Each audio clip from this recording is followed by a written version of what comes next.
My name's Tom Condon and I've been around motorbikes my entire life. The first bike I got was when I was 3 years old and it was a little two-stroke.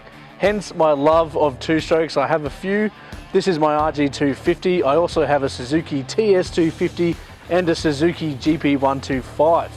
Now today is episode 2 of Bike Chats through Bike Biz. I have my good friend Paul coming in to test out the bike behind me, which is the GSX-8S.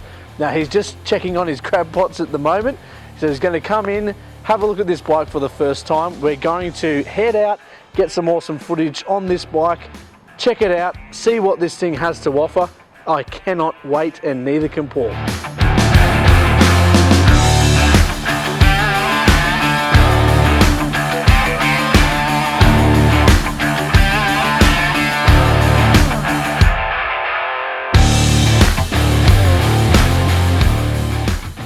And there we have it, episode 2 of Bike Chats. I'm here with Paul Edwards. Tell me, Paul, what were your first impressions of this brand new bike? I don't know if it's just the colour, but it jumped out at me. I'm excited about it. It's just a beautiful looking bike. I mean, the whole new naked thing's really taken off, and I do love it, and I can appreciate it. But this is something really special, straight out of the box. It's that Suzuki blue, isn't it? It just kind of pops out at you. And yeah, you know, I've been a big fan of the early 750 and 1100 Katanas back in the early 80s. It's just amazing. It's the first thing I thought, wow, this is a modern day Katana. You did say that it reminded you a little bit of the Katana. And when I was filming you riding around, that blue just popped out at me. And I kept thinking of that, you know, Katana. And maybe possibly that's where they've come up with this, you know, design for this bike. Yeah, absolutely. The headlights, everything on it, it's aggressive, and the Katanas were an aggressive looking bike, but they were big and they were heavy and they were fast as hell. It's just amazing to see what this would be like in comparison. And how did you find the handling of this bike? Unbelievable. It is a big bike. It's an 800cc bike. The power delivery is just amazing. There's a heap of different torque controls and whatnot.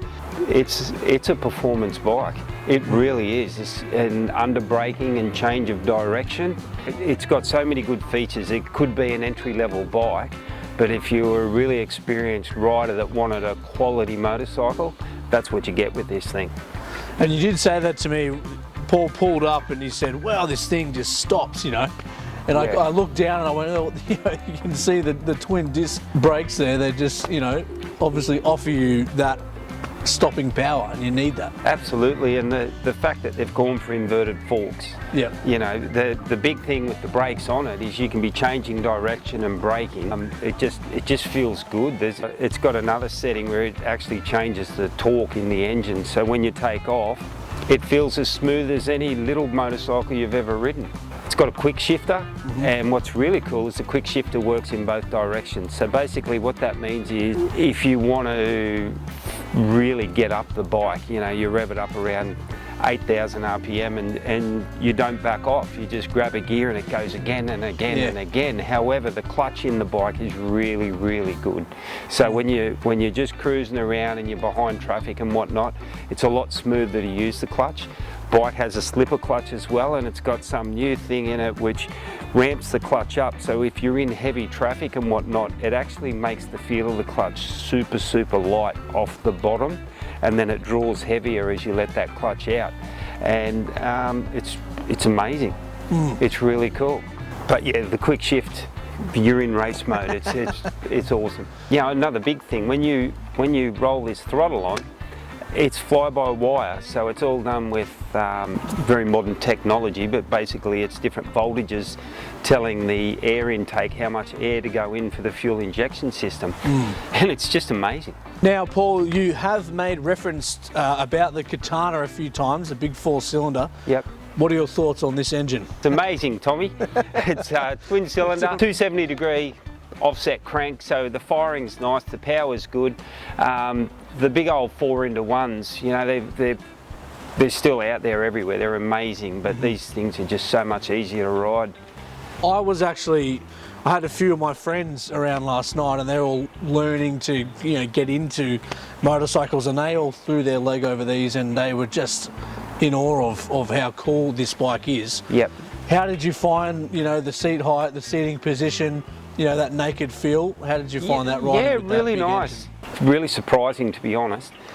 You know, it's got nice wide rims on it, so you've got a very good lean angle, yet this, going with the new motocross style handlebars and stuff, for me, I love it. It's just so comfortable and easy, and it gives you that feel like when you really accelerate this thing hard in first and second, even if you're going around a bend and you hold it on and hit that quick shifter, the front rises, you can feel it, but there is no death wobble. There's nothing scary about it. It entices you to do it again and again. Right.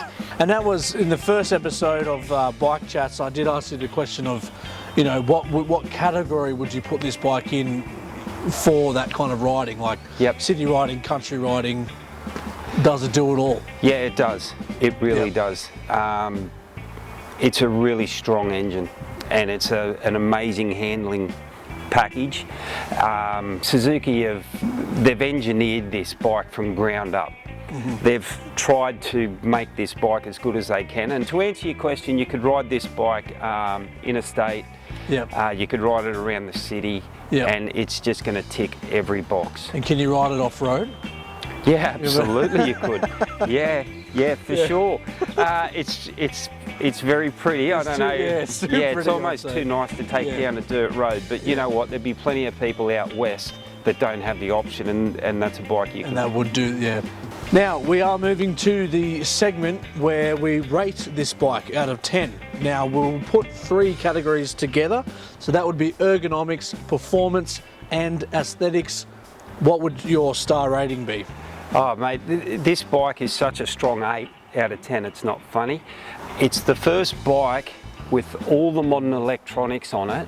I've really enjoyed that side of it. You know, I like it, and in the past I've often said, how do we turn all this stuff off? The dash layout, the clutch system, the electronics, big wheels, big forks, big brakes. It just does everything right. I actually have really fallen in love with that motorbike. All right, now in closing, one question I would like to ask you, if you could put this bike in a category demographically, what kind of category would you put it in? Right, it could be the LP plater that's just looking to make the next step to a larger bike. The ABS brakes on this thing are amazing. The clutch control, the torque control, the different settings, it's very easy to ride the bike. However, someone my age or even older that hasn't had a bike for 20 or 30 years and they used to have a 754 or 1100 or a 1000 or whatever, that's their bike. You know, it is so good. You get the feel of an old school bike, but it just does everything right. It's a sweetie. I love a sweetie. Yeah, absolutely. And that wraps up our episode 2 of Bike Chats here. Thank you again, Paul, for gracing us with your presence and jumping on this bike. Thank you, Tommy. I've had a ball, man. It's been a great day yet again. It has been, and we have plenty more coming out throughout the year as well, so make sure you tune in to Bike Chats. Thank you, Paul. We'll see you on the next one. Ciao.